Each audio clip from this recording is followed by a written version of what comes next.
Hi guys, welcome to Simply Said. तो ये जो 5 दिन का महापर्व हम महा उत्सव जो मना रहे हैं, आज उसका दूसरा दिन है।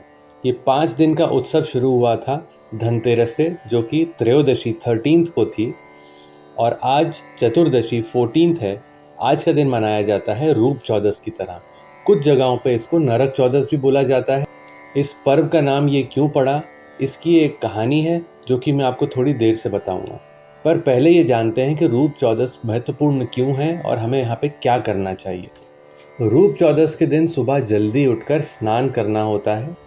ऐसा माना जाता है कि ये करने से सौंदर्य की प्राप्ति होती है और हमारे कष्टों का निवारण होता है। इसीलिए इस दिन अभ्यंग स्नान का महत्व बहुत बढ़ जाता है। अभ्यंग स्नान क्या है? अभ्यंग स्नान के लिए देखा गया है कि लोग तेल से मालिश कर कर नहाते हैं। कुछ लोग उपटन बनाते हैं जिसके अंदर बेसन, दूध, दही, शहद और कुछ हर्ब्स जैसे कि तुलसी ये मिलाकर अच्छे से उनको पीस के एक उपटन बनाते हैं। उपटन लगाकर थोड़ी देर छोड़ देते हैं और फिर स्नान कर लेते हैं। ऐसा माना गया है कि इससे बहुत सारी बीमारियां भी दूर होती हैं और आपका रूप और निखर कर आता है। इसीलिए इसका नाम रूप चौदस भी रखा गया है। पर यह स्नान कब किया जाए उसका मुहूर्त जान लेते हैं। अगर आप कैलेंडर में देखेंगे तो 11 नवंबर 11 नवंबर को ये पर्व शुरू हो चुका है।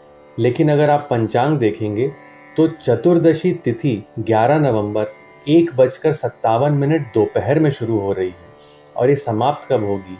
ये समाप्त होगी 12 नवंबर 2:44 दोपहर में। तो फिर सोचने की बात है, हमें स्नान कब करना है। अभ्यंग स्नान का समय 12 नवंबर सुबह 5:28 पर शुरू होता है और 6:41 सुबह समाप्त होता है। हालांकि बहुत जगहों पे हमारे बहुत प्रदेश हैं, अलग अलग मान्यताएं हैं। इसके लिए बहुत लोग 11 नवंबर को भी ये पर्व मनाएंगे। ये पर्व जो है 12 नवंबर को सुबह भी मनाया जा सकता है। और नहाने का कोई समय नहीं है, आप वैसे कभी भी नहा सकते हैं। और अगर आप पानी बचा रहे हैं, नहीं नहाना चाहते हैं, इस दिन फिर भी नहा लीजिए। इस दिन अभ्यंग स्नान करने के पश्चात आप पूजा करिए, नए कपड़े पहनिए, दिए जलाइए। और यमदेव की पूजा करना की भी एक प्रथा है। यमराज कौन है? मृत्यु के देवता यमराज, काल। इस दिन यम देवता की पूजा करी जाती है, दिए जलाए जाते हैं।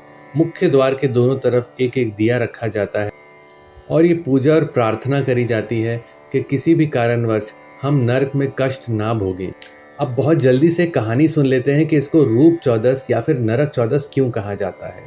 तो प्राचीन काल में नरकासुर नाम का एक राक्षस था जिन्होंने ब्रह्मदेव की बहुत पूजा तपस्या करी।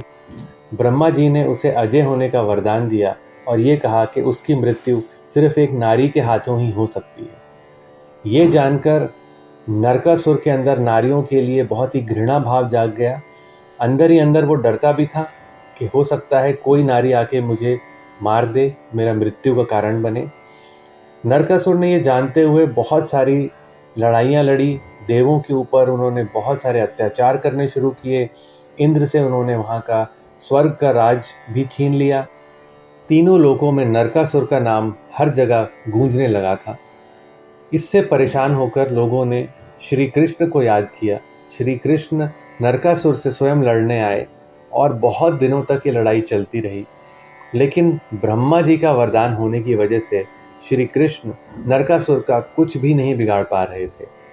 तभी कृष्ण जी की धर्मपत्नी सत्यभामा उनके पास आई और उनसे उन्होंने अनुरोध किया कि वो भी उनके साथ युद्ध में कंधे से कंधा मिलाकर लड़ें।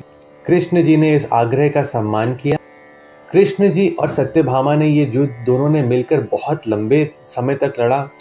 अंततः सत्यभामा के हाथों नरकासुर का विनाश हुआ। ये युद्ध इतने दिन तक चला था, इतने राक्षसों का संहार हुआ था कि कृष्ण जी और सत्यभामा सिर से लेकर पैर तक मिट्टी में और रक्त में नहा चुके थे। जब कृष्ण जी और सत्यभामा युद्ध जीतकर अपनी नगरी वापस पहुँचे तो वहाँ पे लोगों ने उनका स्वागत दिए जलाकर किया और एक बहुत ही भव्य स्नान का आयोजन किया। इसी चतुर्दशी के दिन जब नरकासुर का संहार हुआ था, ये स्नान जो श्री कृष्ण और सत्यभामा ने किया और रूप जो अंदर से निकल कर आया, इसीलिए इस पर्व का नाम रूप चौदस रखा गया या फिर नरक चौदस रखा गया। कुछ जगहों पे ये भी मान्यता है कि स्वयं काली माँ भी आई थी और काली माँ ने नरकासुर का संहार किया, इसीलिए इस पर्व पर बहुत प्रदेशों में काली की पूजा भी करी जाती है। तो कैसी लगी आपको ये जानकारी आज के इस पर्व के लिए, मुझे कमेंट सेक्शन में ज़रूर बताइएगा और इसी तरह की कहानियाँ सुनते रहने के लिए सब्सक्राइब करना ना भूलें।